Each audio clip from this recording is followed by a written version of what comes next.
Buen día, doctor Félix. Le voy a presentar la libertad de probabilidad estadística. Mi nombre es Alain Díaz Mendoza, matrícula 192D 23028.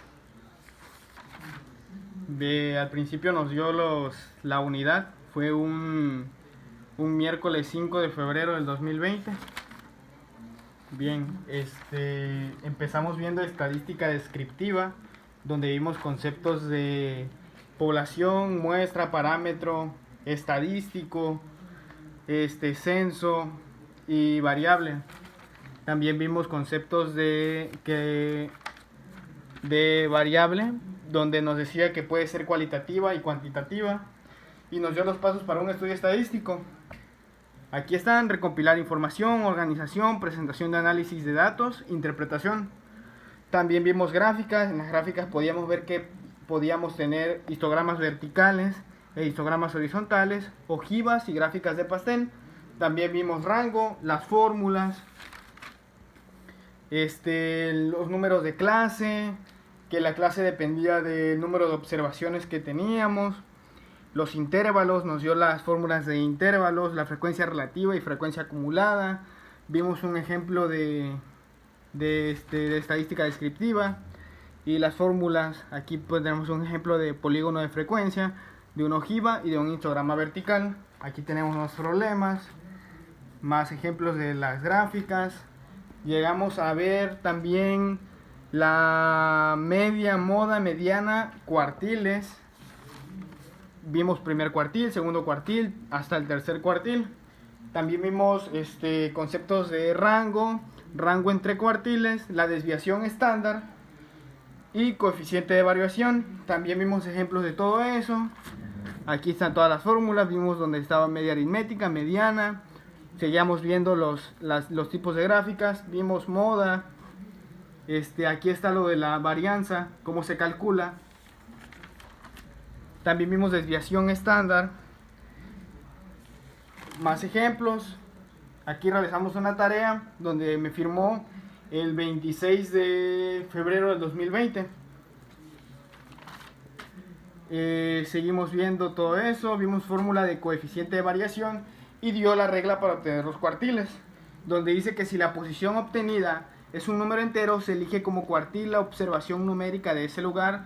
El paso 2 es: si la posición numérica se encuentra justo en medio de dos números enteros, se selecciona el promedio entre ambos. Su posición numérica obtenida es un número entero, o el valor medio es entre dos números enteros.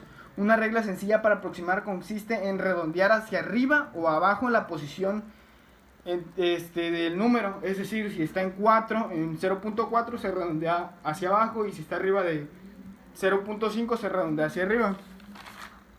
Seguimos viendo lo mismo, tablas, histogramas, ojivas, hasta que llegamos a tablas de contingencia, donde fue de que aquí terminamos de manera presencial en estos problemas, y empezamos con tablas de contingencia, donde nos explicaba que en estadística las tablas de contingencia se emplean para registrar y analizar la relación entre dos o más variables, habitualmente de naturaleza cualitativa, nominales u ordinales. También nos había dejado que investigáramos sobre la teoría de cola, y nos dice que las teorías de cola son modelos de sistemas reales que pueden representar a clientes, maquinarias, sistemas logísticos o flujos de trabajo, donde se espera que se reciba un servicio. Seguimos viendo tablas de contingencia. Vimos algunos ejemplos de panaderías y trabajos.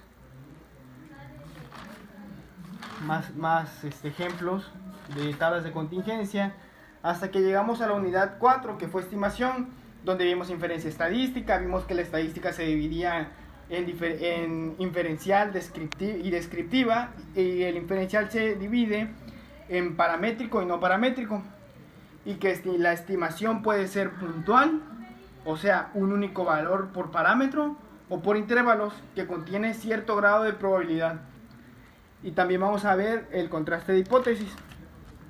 Después de eso vimos que las propiedades de los estimadores se les denomina sesgo de un estimador a la diferencia entre la esperanza o valor esperado del estimador y el verdadero valor del parámetro a estimar. Pudimos ver la simbología de parámetro a estimar y estimador de parámetro para estimar. Es insesgado si todo número se cumple. Y también vimos eficiencia, aquí están las fórmulas, eficiencia relativa, fórmulas, error cuadrántico medio, y están las fórmulas, consistencia, consistencia media cuadrántica, que exige que, y aquí están las fórmulas. Robustez, suficiencia, vimos estimación por punto de parámetro. También vimos intervalos de confianza. Los intervalos de confianza son intervalos aleatorios que se obtienen para estimar los parámetros desconocidos de la población a partir de los estadísticos. Vimos una tarea de estimación también. Aquí hay otro ejemplo donde nos daba un valor aproximado, una sugerencia, y había que calcular la estimación puntual. Es decir, que si nos daba esto, nosotros teníamos que buscar qué valor era el que no incluía la sugerencia. Entonces calculamos, y como no incluye un valor, bajamos a 27 y nos dio valores aproximados con el número completo y con la sugerencia. Después vimos unidad 5, prueba de hipótesis. Dice que una hipótesis estadística es una asunción relativa a una o varias poblaciones. Vimos que pueden ser hipótesis nula, hipótesis alternativa. La hipótesis nula es decir, si se mantiene o no la hipótesis. También vimos las condiciones. La hipótesis de investigación puede ser traducida a una hipótesis enunciados en términos estadísticos. El objetivo es concluir de forma dinámica y mantener o no mantener la hipótesis. Vimos que la hipótesis alternativa era sus posibilidades alternas ante la hipótesis de investigación y nula.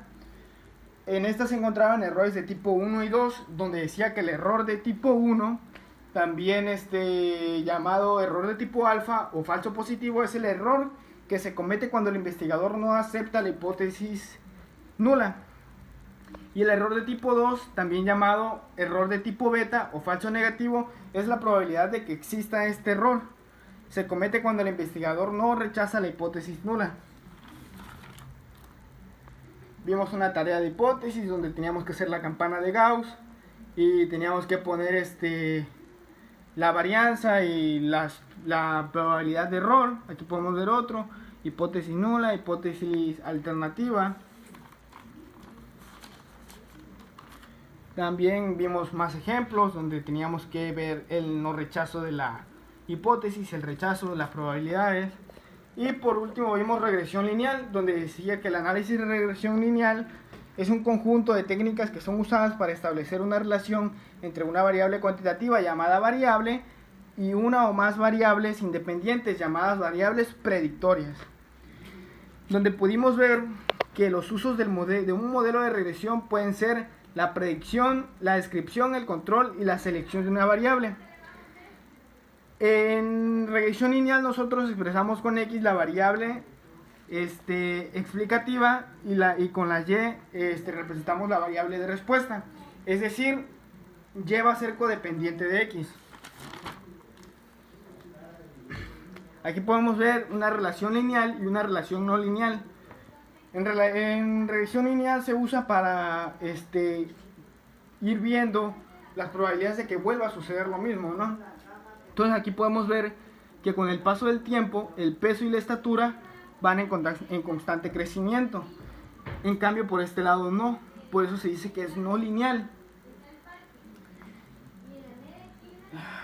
Las ecuaciones de aproximación, la que mayormente vamos a usar es la de línea recta, que es igual a Y es igual a AO más AI por X. Aquí también podemos ver otras ecuaciones posibles, entre muchas, que en la práctica aparecerán las siguientes. Vamos a ver hipérbolas, curvas exponenciales, curvas geométricas, etc. Vimos la tarea de regresión lineal, donde teníamos que calcular el tiempo para que la falla exceda 50 cuando el esfuerzo es 25. Lo calculamos e hicimos la tabla y nos dio una línea recta, lo que les decía. Y la fórmula nos dio que Y es igual a 65 menos 1.2X. Lo que le decía de la ecuación recta. Lo mismo sucedió con esta. Nos dio con una ecuación y es igual a 1.3 menos 0.03x.